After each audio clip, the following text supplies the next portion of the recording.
अस्सलाम वालेकुम। ये तकरीबन 3 से 4 दिन पहले की वीडियो है जो मैंने ख़ुद मोबाइल से रिकॉर्ड की है, और ये लाहौर पीको रोड का इलाका है। और यहाँ पे आप देख सकते हैं कि हमारे क्रिकेट के लेजेंड वसीम अकरम की पिक्चर मौजूद है, और वो किस चीज़ को प्रमोट कर रहे हैं। इस पर लिखा है बीजे स्पोर्ट्स।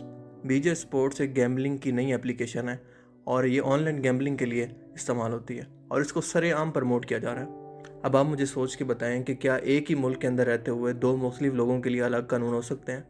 मैं यहाँ पर बिल्कुल ये नहीं कह रहा कि डक्की भाई के साथ गलत हो रहा है, बिल्कुल ठीक हो रहा है, उसके साथ होना चाहिए। लेकिन क्या इन लोगों का हिसाब नहीं होना चाहिए?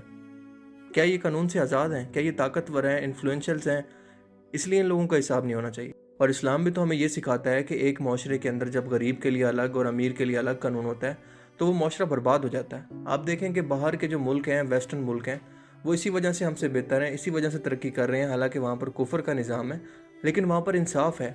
अमीर गरीब के लिए कानून एक जैसा है। लेकिन हमारी बर्बादी की सबसे बड़ी वजह, बहुत सारी वजहों में से एक ये भी है कि हमारे मुल्क में इंसाफ नहीं है, और अगर है तो वो सिर्फ अमीर के लिए है, या फिर उसके लिए जिसके पास कोई ना कोई रिसोर्सेज हैं या कोई ना कोई उसकी पहचान है। बाकी आप इस बारे में क्या सोचते हैं, मुझे बताएं कि ऐसा क्यों कर रही है गवर्नमेंट। मुझे कमेंट करके ज़रूर बताइएगा।